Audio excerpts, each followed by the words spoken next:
Giovanni Falcone, si può continuare a dire che il cuore e l'anima di Cosa Nostra sono a Palermo?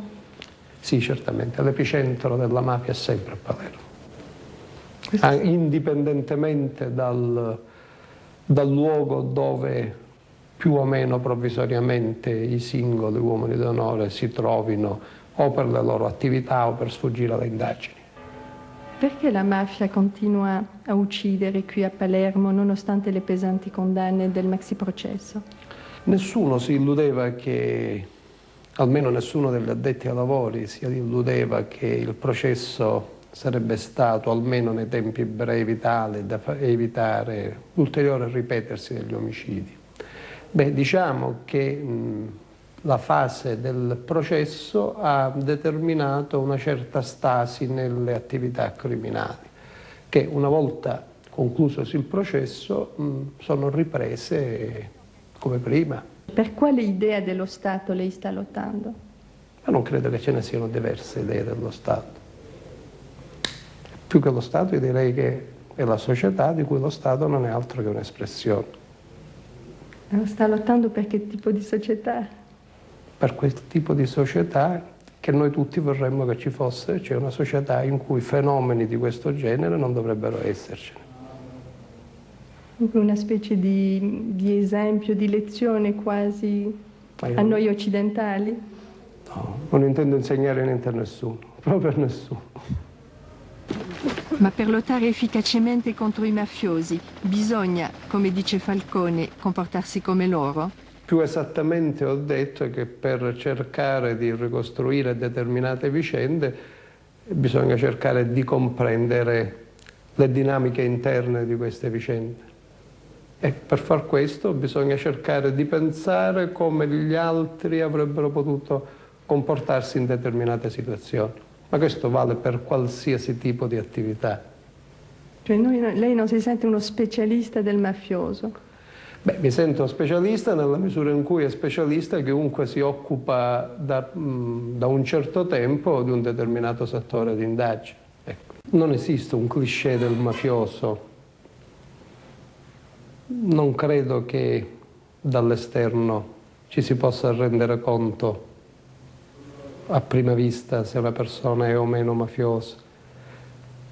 Bisogna confrontarsi con determinati fatti concreti e forse, probabilmente, dal tipo di risposte che si ricevono si potranno acquisire determinate convinzioni, ma ogni caso singolo è un caso a sé e non è facile stabilire. Cioè, si può intuire, si può sospettare, ma certamente non è da un dialogo che si può avere certezza assoluta sulla appartenenza o meno alla mafia di una determinata persona. Cioè solo su dei fatti concreti? Su dei fatti concreti e su un determinato atteggiamento, cioè un determinato atteggiamento mentale che può essere proprio comune a tanta gente, e l'appartenenza all'organizzazione mafiosa denominata Cosa Nostra, che è tutt'altra cosa.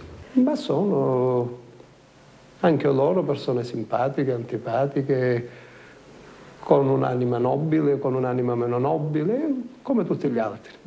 C'è tutta un'umanità. C'è tutta un'umanità, certo.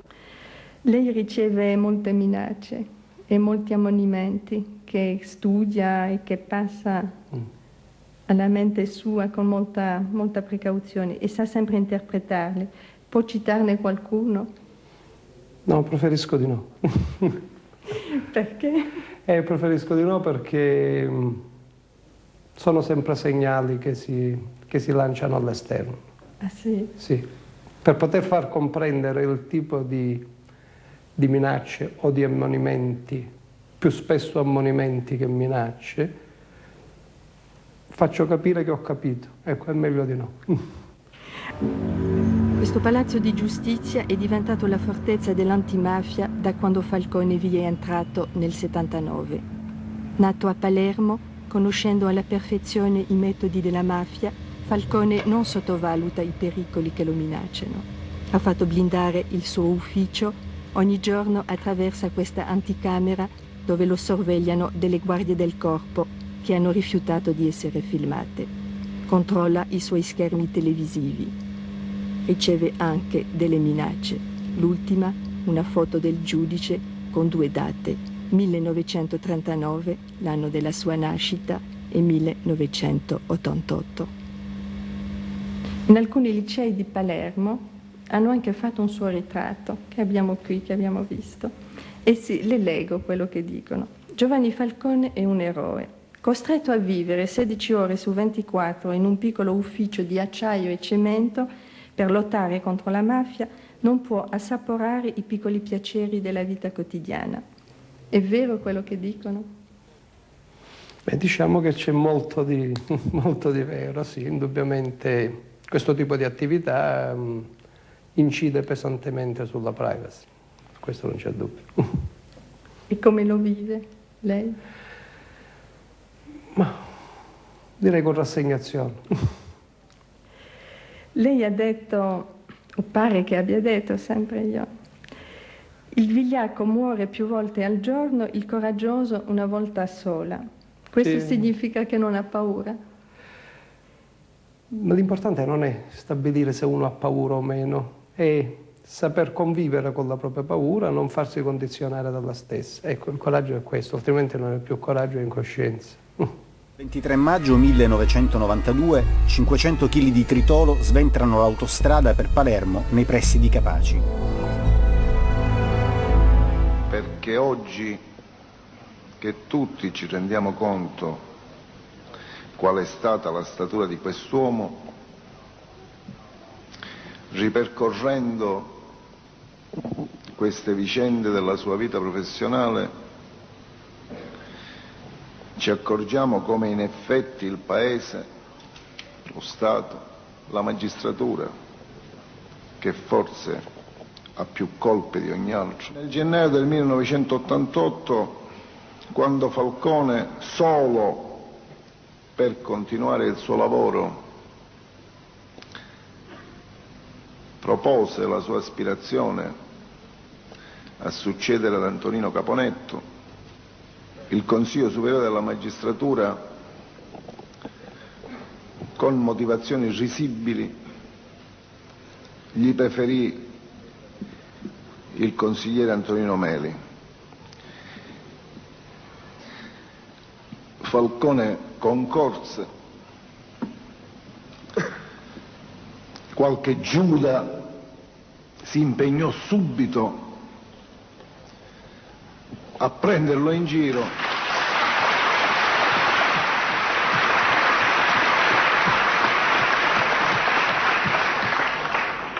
ed il giorno del mio compleanno il Consiglio Superiore della Magistratura ci fece questo regalo, preferì Antonino Meli. E nonostante lo schiaffo datogli dal Consiglio Superiore della Magistratura, egli avrebbe potuto continuare il suo lavoro e continuò a crederlo, nonostante io, che ormai mi trovavo in un osservatorio abbastanza privilegiato perché ero stato trasferito a Marsala e quindi guardavo abbastanza dall'esterno questa situazione, mi fossi reso conto subito che nel volgere di pochi mesi Giovanni Falcone sarebbe stato distrutto. E ciò che più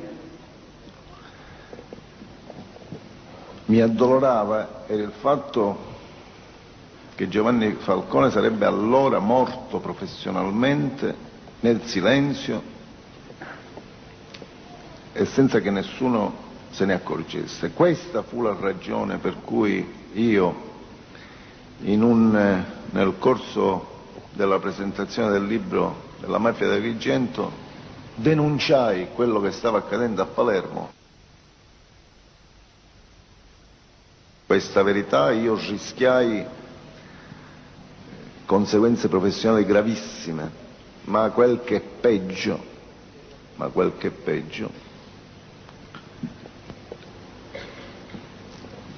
questa iniziativa che all'inizio sembrava soltanto nei miei confronti del Consiglio Superiore, si immediatamente scoprì qual era il suo vero obiettivo, proprio approfittando del problema che io avevo sollevato, doveva essere eliminato al più presto Giovanni Falcone. E forse questo io l'avevo pure messo nel conto, perché ero convinto che l'avrebbero eliminato comunque. Almeno dissi, se deve essere eliminato, l'opinione pubblica lo deve sapere e lo deve conoscere. Il pool antimafia deve morire davanti a tutti, non deve morire in silenzio.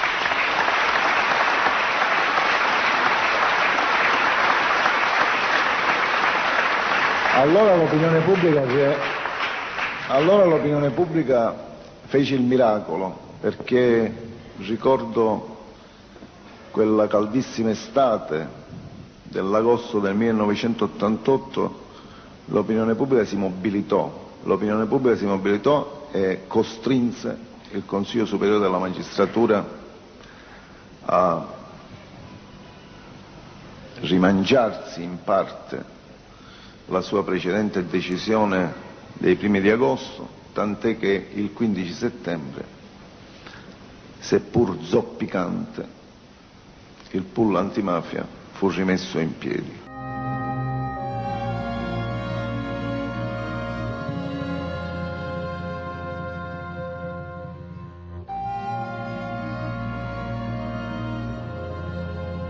Nei titoli mettiamo Cuffaro che è a Partinico invece di essere a Palermo alla commemorazione di Falcone, no? Le telecamere e i fotografi di rispettare il mio dolore. Non sono in condizioni di essere ripresa.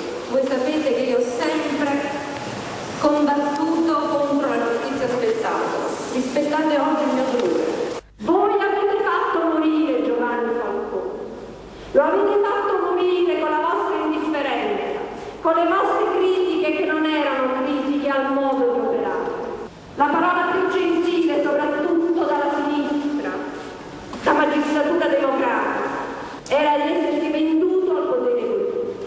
Non fece sconti a nessuno la Boccassini. Poc'anzi diceva che non serve fare dell'antimafia superficiale di facciata. Ma certamente che c'è speranza, la mafia non è affatto invincibile, è un fatto umano e come tutti i fatti umani ha un inizio e avrà anche una fine. Piuttosto bisogna rendersi conto che è un fenomeno terribilmente serio e molto grave e che si può vincere non pretendendo l'eroismo dai nervi cittadini, ma impegnando in questa battaglia tutte le forze migliori delle istituzioni.